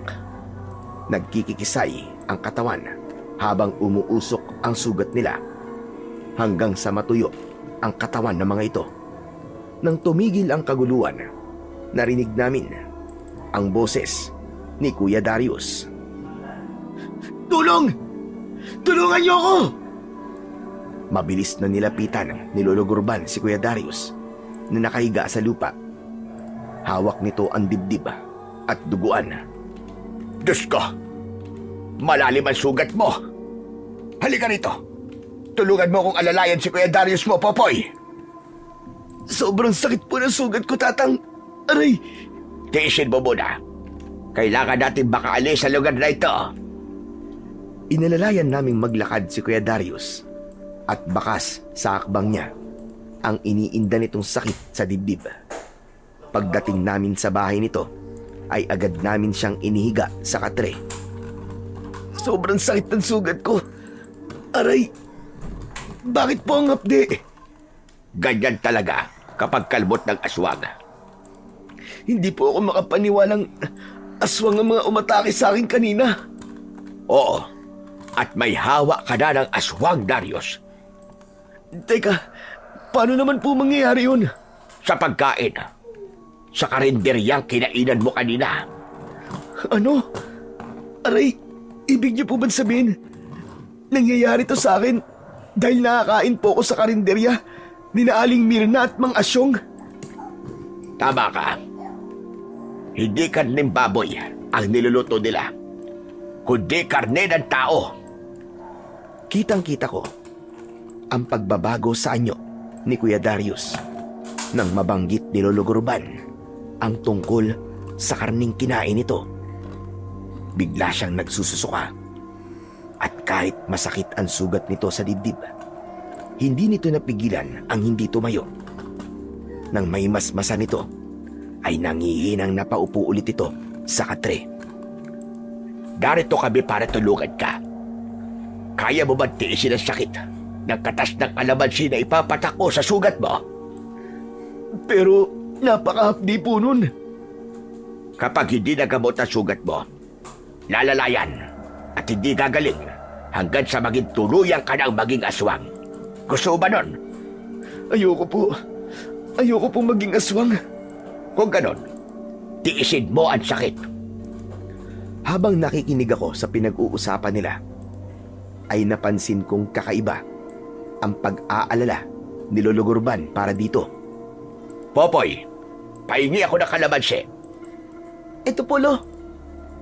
Inabot ko ang kalamansi kay Lolo Gurban at hiniwa yon gamit ang itak niya. Saka, ipinatak ang katas sa sugat nito. Aray! Tatang Gurban! Aray ko! Sobrang sakit po! Tama na! Tiisin mo. Kailangan matanggal ang kamadagdag aswang sa sugat mo. Kitang-kita namin na umusok ang sugat niya. Namilipit siya sa sakit at nagkulay pula ang mga mata niya. Doon ko nakita na bigla siyang nagbago at umangil siya ng malakas. Kaya naman, itinigil muna ni Lolo Gurban ang panggagamot sa sugat ni Kuya Darius. Lolo, nawalan po ng malay si Kuya Darius. Ano po nangyari sa kanya? Hindi kinaya ng katawan niya ang epekto ng kalamansi sa sugat niya. Ha? Ano pong ibig sabihin nun? Mukhang hindi natin mapipigilan ang pagkalat ng hawa ng aswang sa katawan niya. Ano po? Naku, hindi po ba pwedeng mangyari yun? Paano po sa Kuya Darius? Pati na rin po yung ibang nayanggaw din ng aswang. Ano po ang gagawin natin sa kanila para po matulungan sila? Hindi ko na rin alam kung ano ang gagawin ko, Apo. Ay, nako. Wala talaga akong silbi. Huwag niyo pong sabihin yan, Lolo. Lalabas muna ako ng bahay, Apo. Gusto ko munang mapag-isa. Bakas sa muka ni Lolo Gurban ang lungkot. Dahil hindi niya magagamot si Kuya Darius, iniwan niya akong nakatingin sa walang malay na binata. Naawa naman ako sa kanya. Kaya nilinisan ko ang sugat niya. Maya-maya pa ay nagulat ako sa biglang pagdating ng ibong kilyawan. Dumapo ito sa bintana sa ulunan mismo ng higaan ni Kuya Darius. Teka, bakit bumalik ka pa rito, ibong kilyawan? Pwede ka nang umalis. Malaya ka na. Tinignan ko lang ang ibong kilyawan at kahit anong gawin ko ay hindi ito umaalis sa pagkakadapo niya sa bintana. Hindi ko na lang siya pinansin at ipinagpatuloy ko na lang ang paglilinis sa sugat ni Kuya Darius. Nang matapos ako sa ginagawa ko, lumabas ako ng bahay at natanaw ko si Lolo Gurban. Nakaupo siya sa bangkong kahoy sa ilalim ng puno ng talisay. Kaya naman, lumapit ako sa kanya at tumabi sa upuan. Lolo, napansin ko po simula pa kanina. Para pong may nagbago po sa kilos nyo. Pagod lang ako, Apo. Pagod po ba talaga? O nalulungkot po kayo na hanggang ngayon ay hindi pa rin po kayo nakakahanap ng lunas para sa mga tao pong nayayanggaw? Tama ka. Bilang isang antingerong albularyo, matagal na akong naghahanap ng gamot para sa mga nayayanggaw ng aswang. Para hindi ko na lang sila patayin. Ngunit nabibigo ko palagi. Ibig niyo po ba sabihin, kapag hindi nagamot si Kuya Darius, ay kailangan niya po siyang patayin? Hindi sumagot sa tanong ko si Lolo Gurban. Ngunit ang pananahimik niyang yon ay sapat ng sagot para sa tanong ko. Papatayin niya ang lahat ng mga taong nayayanggaw. Kesa pumatay sila ng tao, Apo, kailangan patayin ang may hawa ng aswang. Lo, hindi ko po alam kung ano po ang iisipin ko sa inyo. Pero Lo, masama po ang pumatay ng tao. Lalo na biktima lang po sila. Alam ko yon, Popoy. Kaya nga ang bigat-bigat na ng dibdib ko. Ilang buhay pa ang kailangan mawala bago ko mahanap ang lunas. Ramdam na ramdam ko ang paghihirap ng kalooban ni Lolo Gurban. Ngunit wala naman akong magawa. Imbis na patayin po mga taong nahahawa po ng aswang, bakit hindi na lang po natin patayin ang mismo pong nangyayanggaw, yung nangahawa? Hindi madali ang iniisip mo, Popoy.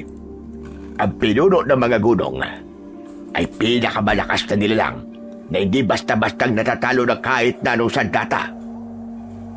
Lo, kung lakas po niya ang titignan nyo, paano niyo po makikita ang kahinaan niya? Napangiti si Lolo Gurban sa sinabi kong yon at sinabi niya na nagugulat daw siya sa mga binibitiwan kong salita. Isang bagay na nakatulong upang gumaan ang loob niya. Halika na sa loob. Magpahinga na tayo at samahan natin ang Kuya Darius mo. Pagpasok namin sa loob kay Kuya Darius, tulog pa rin ito. Sa sala na kami natulog upang bantayan ang binata. Kinabukasan, nagising kami sa mahihinang yugyug sa balikat namin. Popoy! Popoy, gising na! Popoy! Nang magmulat ako ng mga mata, nakita kong nilapitan din ni Kuya Darius ang natutulog na si Lolo Gurban. Yakap nito ang itak na madalas nitong ginagawa kapag natutulog ito. Tatang Gurban! Tang! Gising na po, Tang! Aba, tinaghali na pala kami nagising. Bakit dito po kayo natulog? Nahirapan po tuloy kayo. Binantayan ka namin. Ano nga pala, kumusta na ang pakiramdam mo? Medyo masakit na lang po ng konti ang sugat ko sa dibdib. Mabuti naman at maayos na ang pakiramdam mo. Marami ang naging tanong ni Kuya Darius tungkol sa mga nangyayari sa kanya. Maging kung sino kami at kung ano ba talaga ang dahilan kung bakit kailangan naming tumira pansamantala sa lugar nila. Nang maunawaan ni Kuya Darius ang hangarin ni Lolo Gurban, nagulat kami sa sinabi nito. Tutulong po ako sa inyo. Pagbabayarin ko po ang gumawa nito sa akin. Nananahimik ako at maayos ang buhay ko. Bigla niya akong yayanggawin. Pero delikado para sa iyo, iho. Lalo na at hindi mo pa kayang kontrolin ang sarili mo. Magbabago rin po ba ang anyo ko? Oo, kapag nakatikim ka na ng sariwan dugo at karne ng tao, magiging aswang ka. Kaya kailangan mo magpakatatag. Tatang, tulungan niyo naman po ako. Kaya nga kami narito, para tulungan ka. Magagamot pa po ba ako? Napatingin sa gawi ko si Lolo Gurban. Alam kong mahirap para sa kanya ang sabing hindi nito alam kung paano ito gagamutin. Kaya ako na ang nagpaliwanag kay Kuya Darius. Hanggang ngayon po kasi, Kuya Darius, hindi pa rin po namin alam kung paano kayo mapapagaling. Ibig sabihin pala, wala na akong pag-asang gumaling. Pero wag po kayong mag-alala. Hahanap po kami ng paraan kung paano kayo makakalaya sa hawa ng aswang. Mahusay po kayang albularyo ang lolo ko. Habang naghahanap kayo ng lunas para sa akin, ako naman ay gagawa ng paraan kung paano ko mapapanagot ang may gawa nito sa akin. Inabahan ako sa biglang pagtalim ng mga mata ni Kuya Darius. Ang taong galit kung minsan padalos-dalos ng desisyon. Kaya si Lolo Gurban na ang nagpaliwanag dito. Huwag ka basta kikilos. Mapanganib ba? Hayaan mo kami sa naiisip namin plano. Ano po ba ang plano nyo? Ipinaliwanag ni Lolo Gurban ang planong naiisip nito. Balak ni Lolo Gurban na bumalik sa karinderya upang maglako ulit ng mga kalamansi para makapagmatsyag sa mag-asawang nagmamay-ari sa karinderya. Pero inuulit ko, hindi ako sigurado kung ang mag-asawang yon ang may gawa nito sa'yo. Kaya mag-iingat pa rin tayo sa magiging kilos natin. Kung maaari, magmamatsyag muna tayo. Nasunod ang plano ni Lolo Gurban. Naghanda kami para sa pagmamatsyag namin. Ang matanda ay panay ang hasa niya sa talim ng kanyang itak. Pinapatakan niya yon ng katas ng kalamansi. Si Kuya Darius naman, karit ang sandata niya, yung panggapas niya ng palay.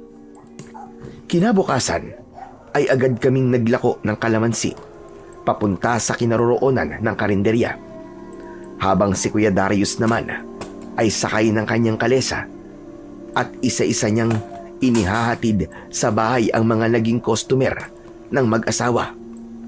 Layunin nun na malaman kung saan nakatira ang lahat ng mga nakakain ng pagkain mula sa karinderya ng mag-asawa. Kalamansi! Kalamansi po kayo dyan! Murang-mura! At libre po sa mababait! Pagkasabi ko nun, ay lumapit sa amin ang lalaking tindero ng karinderya na si Mang Asyong. Hoy bata, magkano ba ang kalamansi mo? 10 piso lang po. O sige, bigyan mo nga ako ng 3 plastic. Habang bumibili ito, nakatingin naman si Mang Asyong sa gawi ni Lolo Gurban. Tatang, nagkita na ba tayo? Nako, hindi pa. Ngayon lang kami nagawi sa baryo ninyo.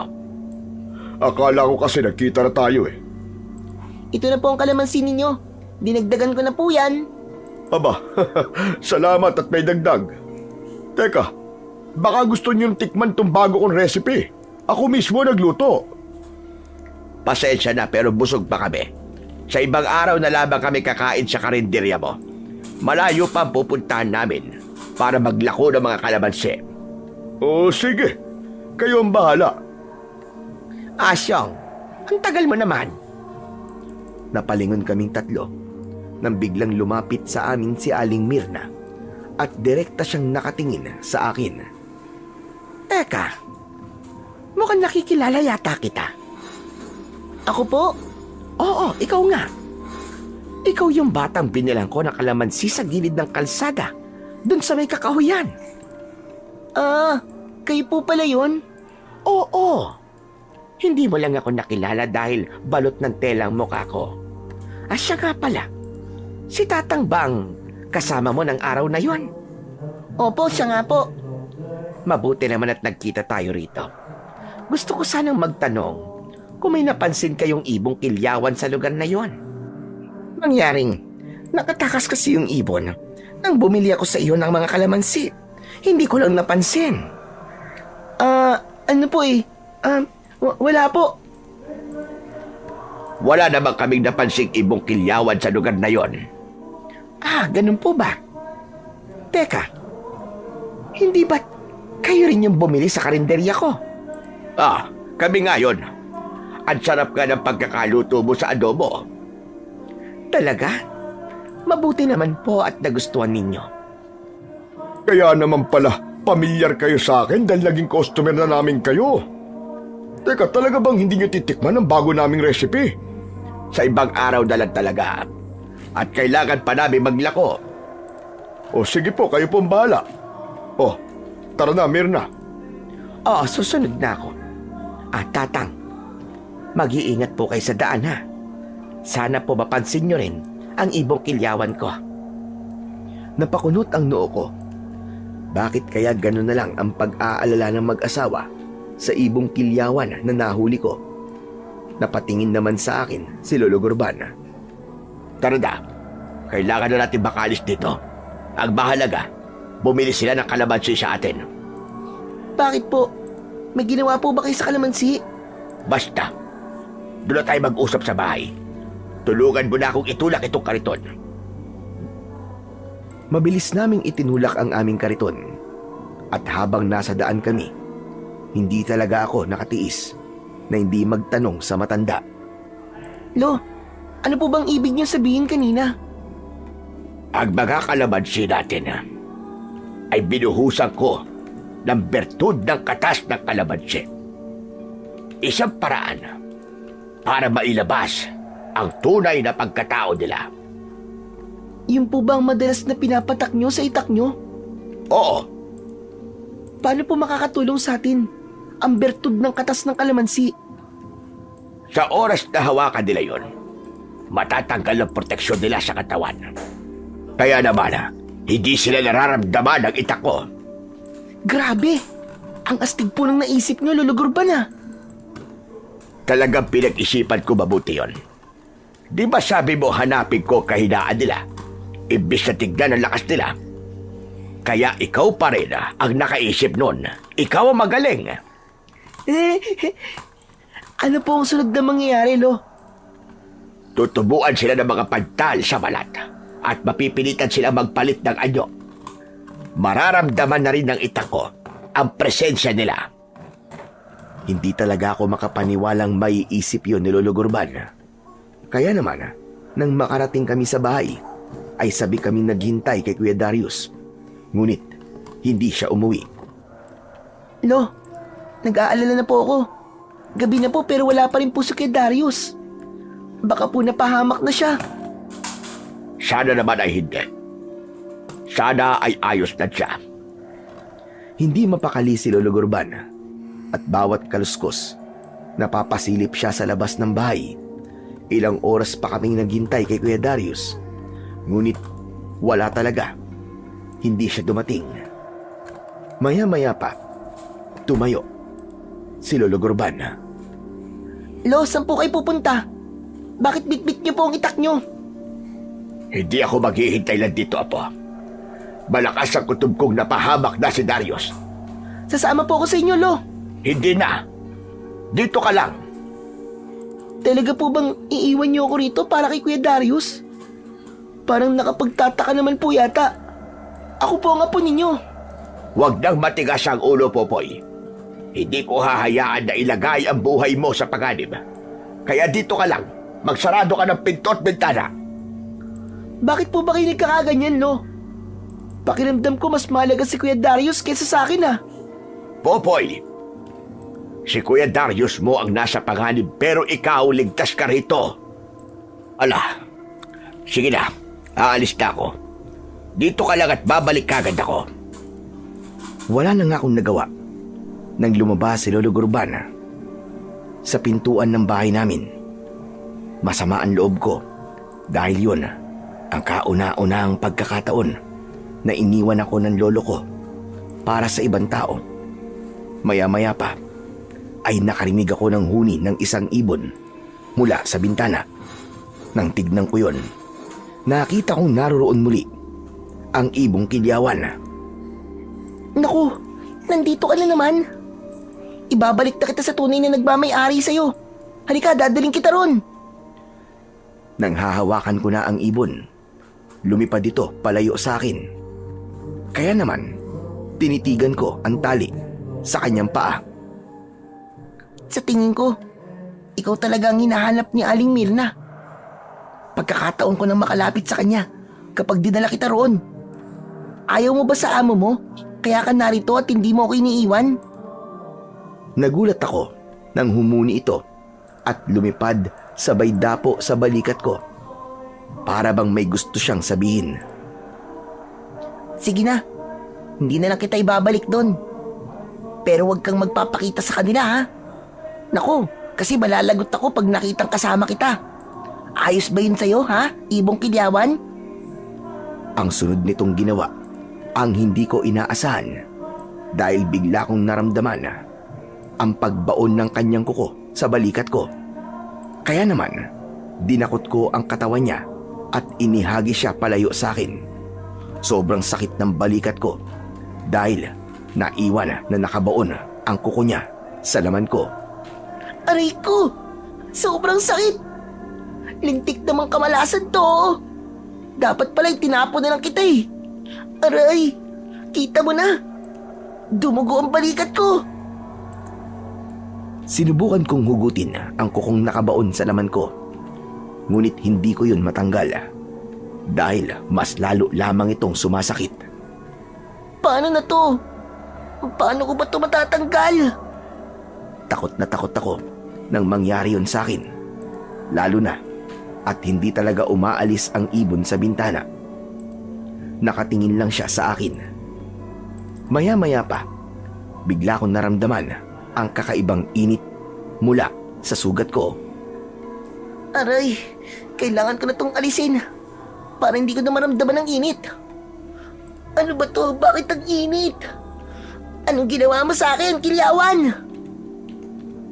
Tuluyan na akong bumagsak sa sahig habang nagkikikisay ang aking katawan. At hindi ko na maipaliwanag ang sakit na nararamdaman ko. Tumitirik ang mga mata ko at bigla ay narinig ko ang malakas na huni ng ibong Kilyawan. Nawala ang sakit at napalitan ng maginhawang pakiramdam. Tumigil din ang pagdurugo ng sugat ko. Ngunit may kakaibang nagbago sa akin. Hala, paano nangyari to? Ang galing! Luminaw ang paningin ko at lumakas din ang pandinig ko. Teka nga, sabihin mo nga sa akin, Kilyawan.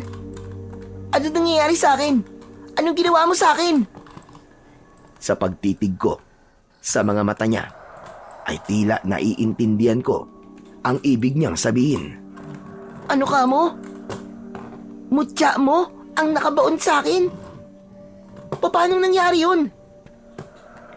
Mutya ng kuko ng Kilyawan ang malinaw kong naintindihan nang tumitig ako sa mga mata nito. Ako lang daw ang meron nun at magagamit ko raw yun laban sa mga aswang na gunong. Ang lahi raw ng ibong Kilyawan ay galing sa dugong engkanto at hindi lang daw ang mga tao ang pinipinsala ng mga aswang, kundi ang mga kalahi nito sa ibang mundo. At ito na lamang daw ang natitira sa pamilya niya. Nakatakas lamang daw ito mula sa kamay ng babaeng aswang. Matutulungan din daw niya kami para magamot ang mga taong may hawak ng aswang. Talaga? Sabihin mo, paano? Kalamansi daw ang lunas at malaki raw ang magagawa ng terador ko. Ang kailangan lang daw, malunok ng mga nayanggaw ang isang buong kalamansi. Pumili raw ako ng kalamansing kakasya sa lalamunan nila. Agad kong naintindihan ang ibig sabihin nito, kaya nagkaroon ako ng pag-asang maililigtas ko na ang mga tao na nayanggaw. Maya-maya pa, lumipad ang ibong Kilyawan at palagi niya raw akong babantayan bilang gabay ko sa paggamit ng mutya. Pagkalipas ng 5 minuto, nakarinig ako ng pag-angil mula sa labas ng bahay. Pagkakataon ko na to para subukan ang kapangyarihan ng mutya at ang kalamansig ito.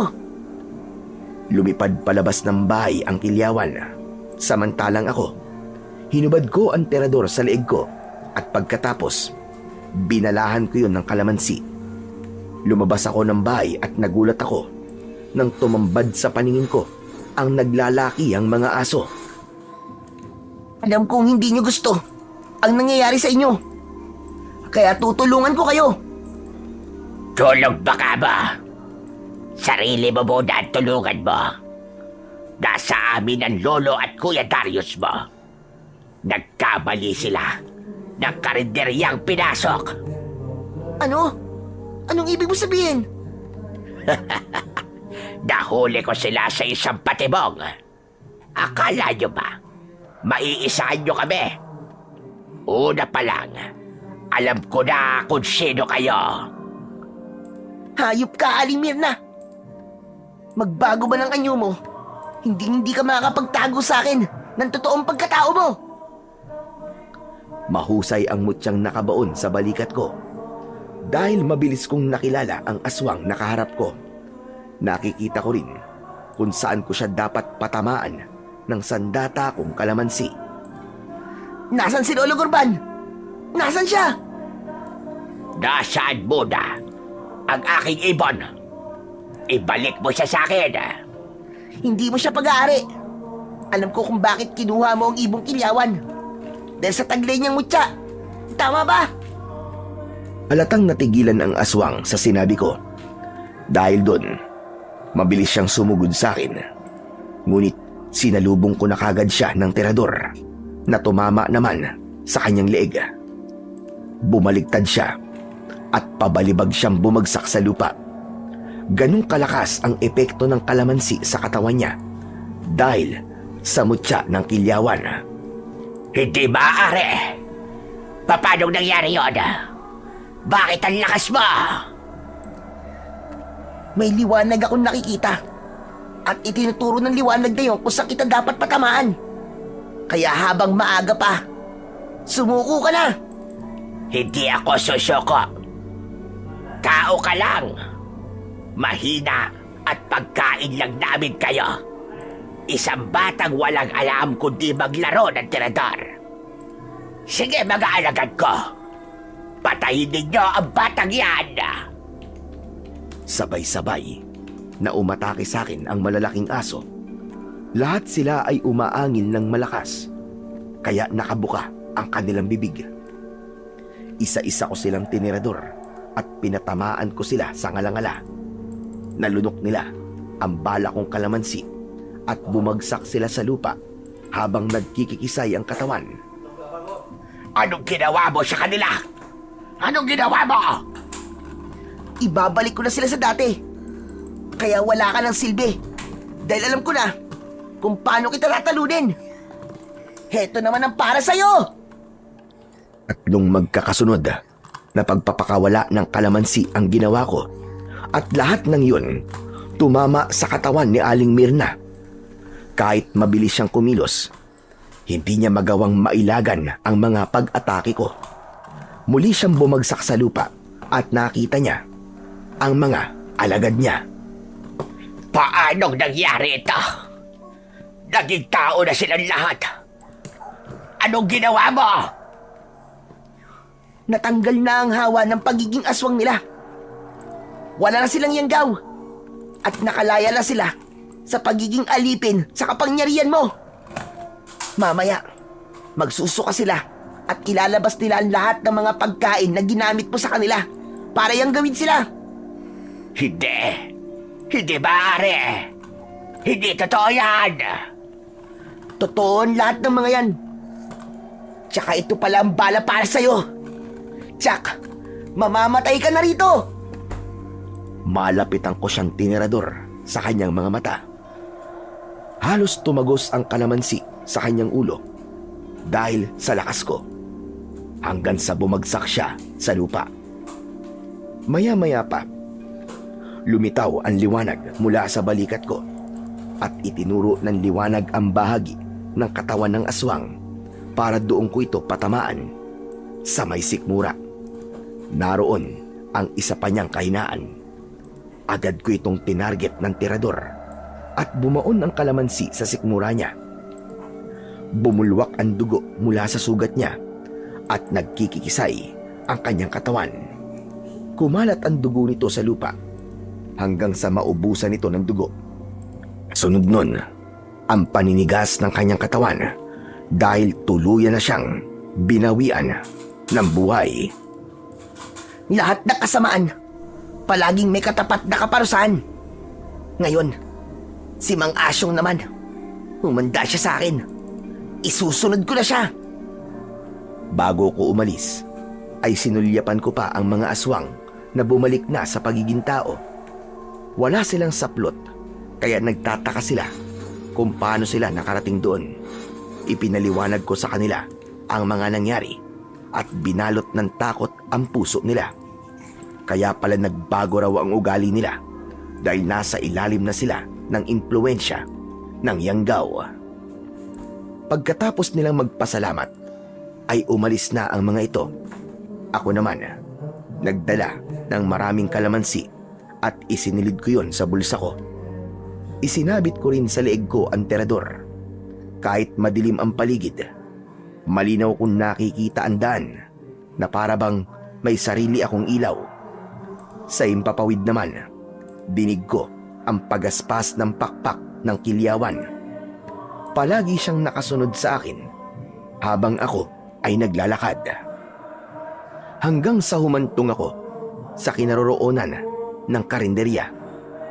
Maingat akong lumapit doon at umikot papuntang kusina. Nakarinig ako ng mga taong nag-uusap sa loob, kaya sumilip ako sa siwang ng dingding na kahoy. Nakita kong nakagapos ang mga kamay ni Lolo Gurban at Kuya Darius. Habang nakaluhod ang mga ito sa sahig. Maaaring sa mga oras na to, pinatay na ng asawa ko ang pinakamamahal mong apo, tanda. Hayop ka. Papatayin ko kayong dalawa kapag may nangyaring masama sa apo ko. Huwag kang hangal. Hindi mo siya totoong apo, di ba? Ang binatang ito, ang totoo mong apo, na iniwan mo para alagaan ng ibang tao.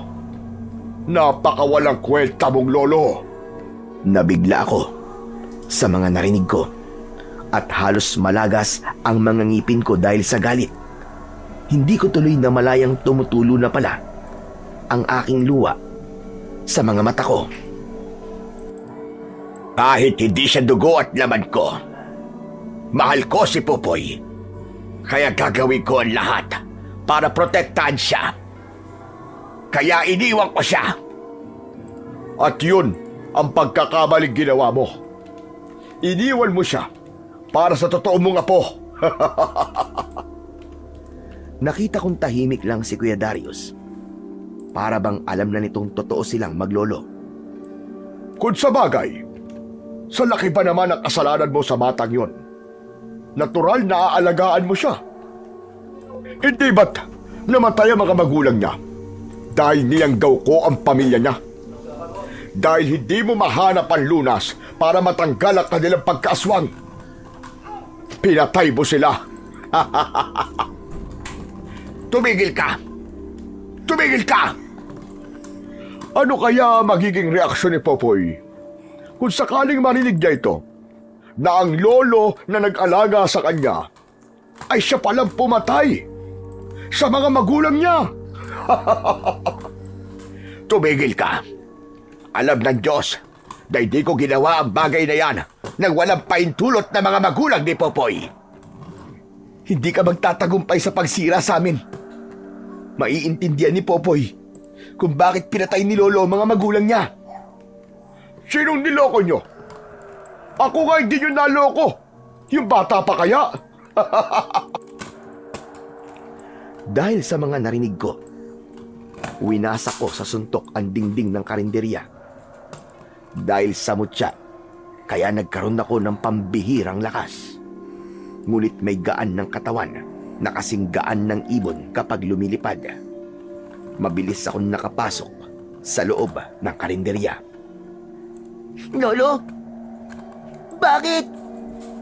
Magpapaliwanag ako sa iyo, Apo. Hindi ko kailangan ng paliwanag nyo. Nakita nyo na? Nagtagumpay ako.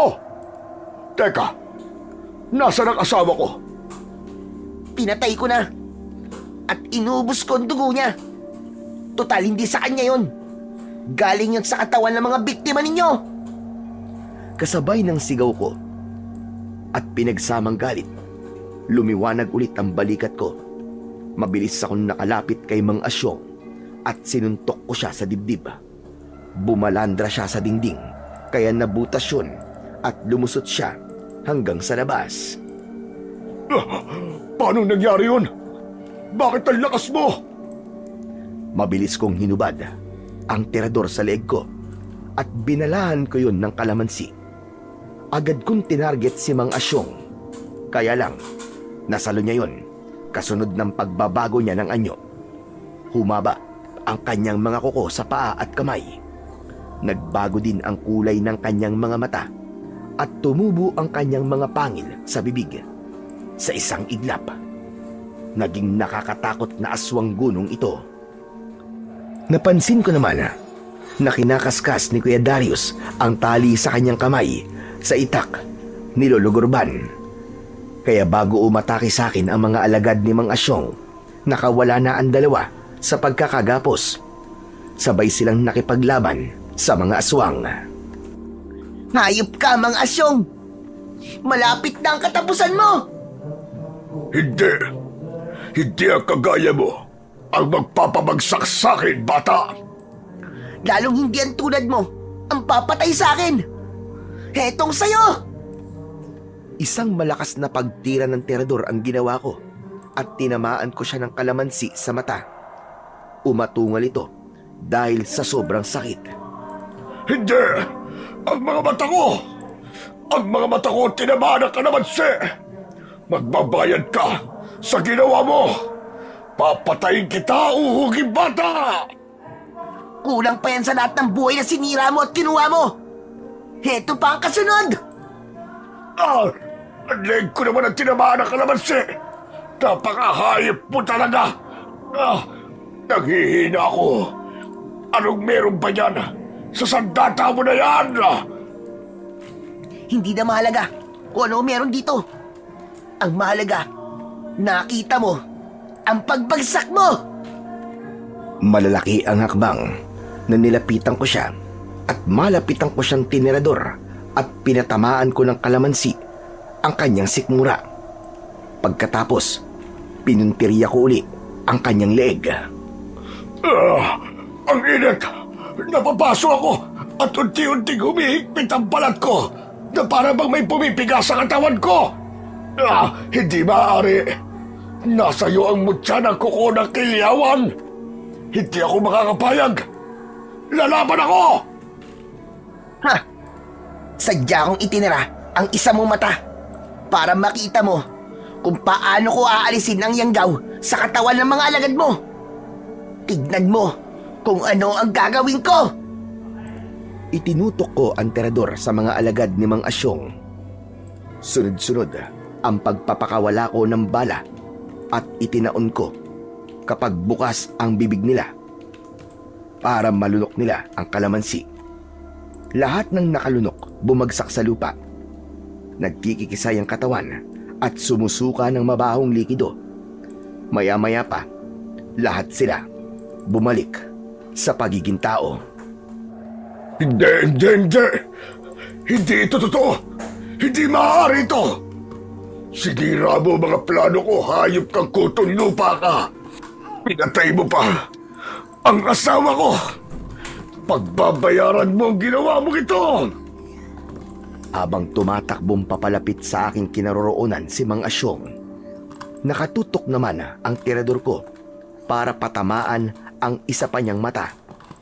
Ilang di pa ang layo niya sa akin nang bitiwan ko ang tali ng tirador at bumaon ang kalamansi sa kanyang mata. Bumagsak siyang pasubsob sa lupa, kaya hindi siya agad nakabangon. Lumapit sa amin sina Lolo Gurban at Kuya Darius.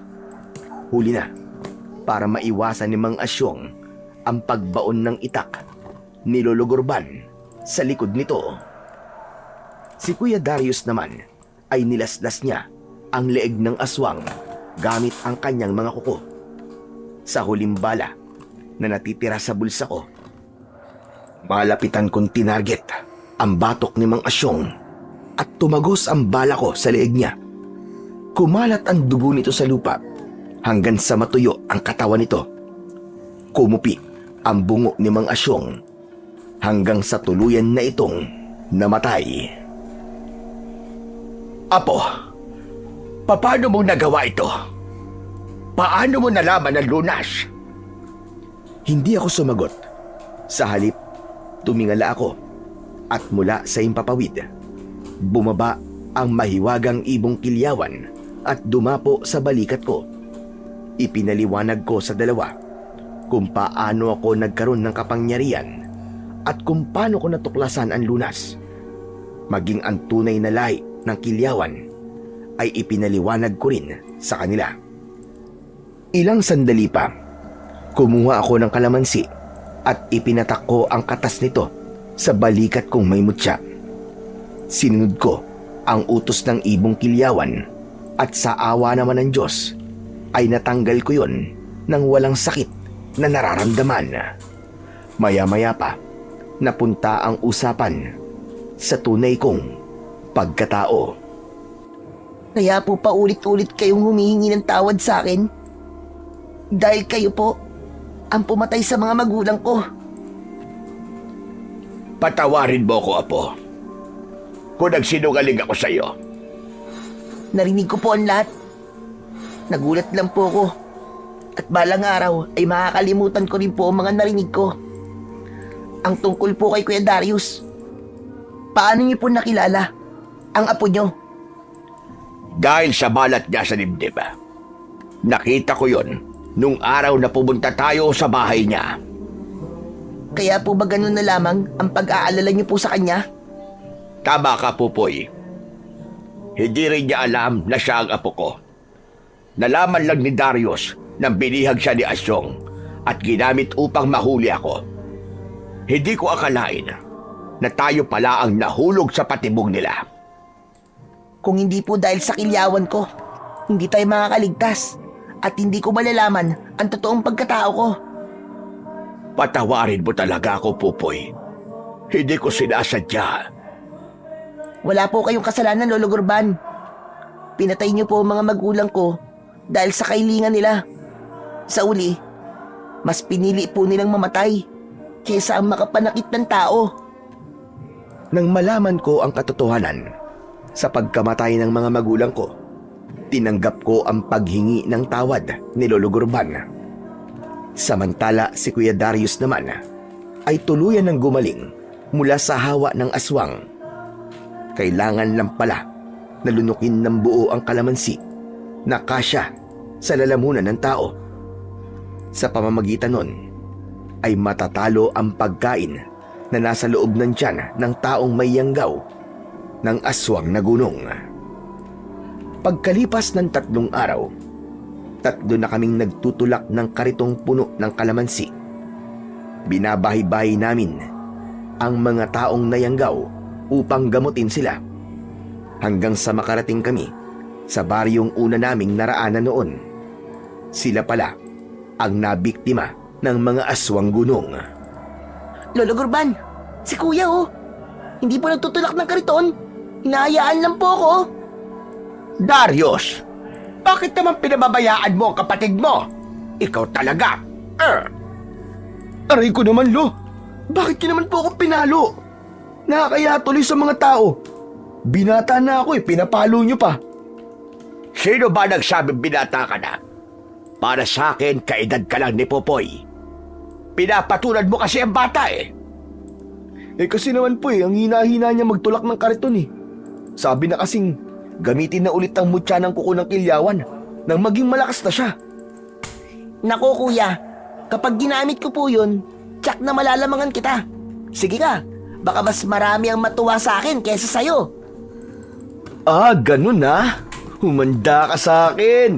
Aray Kuya, ang ulo ko Kuya. Bitiwan mo ako. Huwag mong guluhin ang buhok ko Kuya. Napuno ng tawanan ang kalsadang yon dahil sa kulitan namin ni Kuya Darius. Magmula nang makasama namin siya, kapatid na ang turing niya sa akin. Matagumpay naming nagamot ang mga nayanggaw sa lugar na yon, sa baryong liblib ng Nortesa. Hanggang sa napadaan ulit kami sa karinderya. Nalaman din ng mga taga roon na minsan na silang nakatikim ng karne ng tao. Pilit nilang kinalilimutan ang masamang karanasan nila sa kamay ng mag-asawa sa karinderyang yon. Hanggang dito na lamang po ang aking kwento. Lubos na nagpapasalamat, Pupoy. Maraming dahilan kung bakit may mga nilalang na mas pinipiling mamerwisyo ng tao kaysa ang mabuhay ng tahimik. Dahil kapag pinairal ang tawag ng kasamaan, tiyak na makakagawa ng kasalanan. Nangyayari yon kapag naghahangad ng labis na kapangyarihan kaysa pumanig sa kabutihan. Palaging tatandaan na ang kasamaan kailanman ay hindi magwawagi sa puwersa ng kabutihan. Dahil ang Panginoon ay hindi natutulog. Palagi siyang nakabantay at iniingatan niya ang mga taong nananalig sa Kanya. Maraming salamat po sa walang sawang pakikinig at pagsuporta sa aking mga YouTube channel na The Voice Addict at mga kwento ni Apong Isaac. Huwag niyo rin pong kalimutang mag-subscribe at i-hit ang notification bell para sa mas marami pang makapigil-hininga na kwentong aswang at katatakutan mula sa mundo ng kababalagan. Hanggang sa muli po, at pagpalain kayong lahat ng ating pinakamakapangyarihang Diyos na may likha ng lahat